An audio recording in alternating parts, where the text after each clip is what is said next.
नमस्कार दोस्तों, आपका स्वागत है हमारे चैनल स्टोरी जीनी में। आज हम बात करेंगे उस खोज के बारे में जिसने दुनिया को हिलाकर रख दिया, परमाणु बम की खोज और कैसे यह सबसे शक्तिशाली हथियार बन गया। साल था 1938। यह वह समय था जब दुनिया एक बड़े बदलाव के कगार पर खड़ी थी। दुनिया बेखबर थी। एक तूफान उठ रहा था जो सब कुछ बदलने वाला था। विज्ञान की दुनिया में एक खोज हुई। यह खोज साधारण नहीं थी, बल्कि एक ऐसी खोज थी जिसने विज्ञान की दिशा ही बदल दी। एक खोज जिसने इतिहास बदल दिया। ये खोज विज्ञान के इतिहास में एक मील का पत्थर साबित हुई। जर्मनी में दो वैज्ञानिक ऑटो हान और फ्रिट्ज स्ट्रासमैन एक प्रयोग कर रहे थे। वे एक ऐसे प्रयोग में लगे थे जो दुनिया को हिलाकर रख देगा। उन्होंने यूरेनियम पर न्यूट्रॉन से बमबारी की। परिणाम अविश्वसनीय था। यह एक ऐसा परिणाम था जिसकी किसी ने कल्पना भी नहीं की थी। यूरेनियम परमाणु टूट गया था। यह टूटन एक नई ऊर्जा का स्रोत बन गई और इस टूटन ने अकूत ऊर्जा छोड़ी। यह ऊर्जा इतनी शक्तिशाली थी कि इसे नियंत्रित करना मुश्किल था। यह परमाणु बम का जन्म था, एक ऐसा बम जो पूरी दुनिया को बदलने की क्षमता रखता था। इस खोज की खबर आग की तरह फैली। हर कोई इस नई खोज के बारे में बात कर रहा था। वैज्ञानिकों ने महसूस किया कि इसमें बहुत ज्यादा तबाही मचाने की ताकत है। यह ताकत इतनी बड़ी थी कि इसे नजरअंदाज नहीं किया जा सकता था। कुछ ने तो इसे एक नए युग की शुरुआत कहा, लेकिन कई डर गए। उन्हें इस नई खोज के परिणामों का डर सताने लगा। उन्हें डर था कि यह खोज इंसानों के लिए अभिशाप बन जाएगी। यह डर वाजिब था, क्योंकि इस खोज ने दुनिया को एक नए और खतरनाक युग में प्रवेश करा दिया था। दुनिया युद्ध की चपेट में थी। हर तरफ तबाही और विनाश का मंजर था और मानवता अपने सबसे कठिन दौर से गुजर रही थी। नाजी जर्मनी का खतरा मंडरा रहा था। हिटलर की महत्वाकांक्षाएं और उसकी सेना की ताकत ने पूरी दुनिया को हिलाकर रख दिया था। इस बीच अमेरिका को हान और स्ट्रासमैन की खोज के बारे में पता चला। अमेरिकी नेता घबरा गए, क्योंकि यह खोज परमाणु ऊर्जा से जुड़ी थी। अगर नाजी इस तकनीक पर पहले कब्जा कर लेते हैं तो? यह सवाल सभी के मन में था और डर का माहौल बना हुआ था। एक भयानक हथियार बनाने की होड़ शुरू हो गई।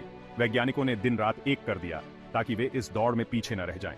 अमेरिका ने एक गुप्त कार्यक्रम शुरू किया जिसे मैनहट्टन प्रोजेक्ट कहा जाता है। इस प्रोजेक्ट का उद्देश्य था नाजी जर्मनी से पहले परमाणु बम बनाना। इस प्रोजेक्ट का मकसद था दुनिया का पहला परमाणु बम बनाना। वैज्ञानिकों ने अपने ज्ञान और कौशल का उपयोग किया ताकि वे इस लक्ष्य को हासिल कर सकें। दुनिया के कुछ सबसे तेज दिमाग वाले वैज्ञानिकों को इस प्रोजेक्ट पर काम करने के लिए बुलाया गया। ओपेनहाइमर, फर्मी और कई अन्य महान वैज्ञानिकों ने इसमें अपना योगदान दिया। न्यू मैक्सिको के रेगिस्तान में एक छुपी हुई प्रयोगशाला बनाई गई। यहाँ दिन रात काम चलता रहा। वैज्ञानिकों पर बहुत दबाव था, समय कम था और दांव पर लगी थी पूरी दुनिया की किस्मत। हर गुजरते दिन के साथ मौत का यह हथियार सच होता जा रहा था। इस प्रोजेक्ट का नेता बनाया गया एक बहुत ही कुशाग्र भौतिक विज्ञानी जे रॉबर्ट ओपेनहाइमर को। ओपेनहाइमर और उनकी टीम ने बहुत मेहनत की। उन्होंने हर मुश्किल को पार किया और आखिरकार वो दिन आ ही गया। 16 जुलाई 1945। यह तारीख इतिहास के पन्नों में हमेशा के लिए दर्ज हो गई।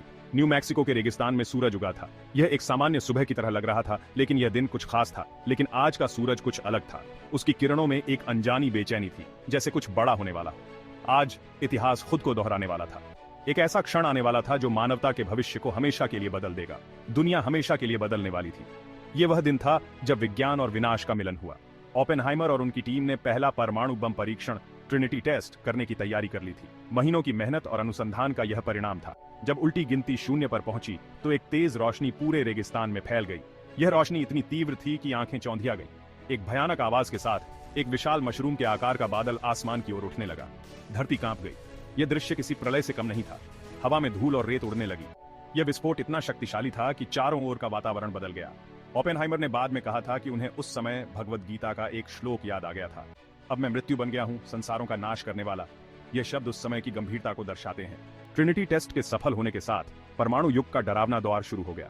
कुछ हफ्ते बाद अमेरिका ने 2 परमाणु बम गिराए, एक हिरोशिमा पर और दूसरा नागासाकी पर। हजारों लोग मारे गए। शहर मलबे में बदल गए। दुनिया हैरान थी। इस तबाही को देखकर हर कोई डर गया। दूसरा विश्व युद्ध खत्म हो गया था, लेकिन एक नया युद्ध शुरू हो चुका था, शीत युद्ध। आज 69 साल बाद परमाणु बम का खतरा अभी भी बना हुआ है। दुनिया भर में हजारों परमाणु हथियार मौजूद हैं, जो पल भर में पूरी मानव सभ्यता को खत्म कर सकते हैं। क्या हम इस खतरे से निपट पाएंगे? क्या हम अपने ही बनाए इस विनाशकारी हथियार से खुद को बचा पाएंगे? ये सवाल आज भी अनुत्तरित है। दोस्तों, इस तरह से परमाणु बम की खोज हुई और यह सबसे शक्तिशाली हथियार बन गया। अगर आपको हमारी कहानी पसंद आई हो तो हमारे चैनल स्टोरी जीनी को सब्सक्राइब करना ना भूलें और इस वीडियो को लाइक और शेयर जरूर करें। अगले वीडियो में फिर मिलेंगे, तब तक के लिए धन्यवाद।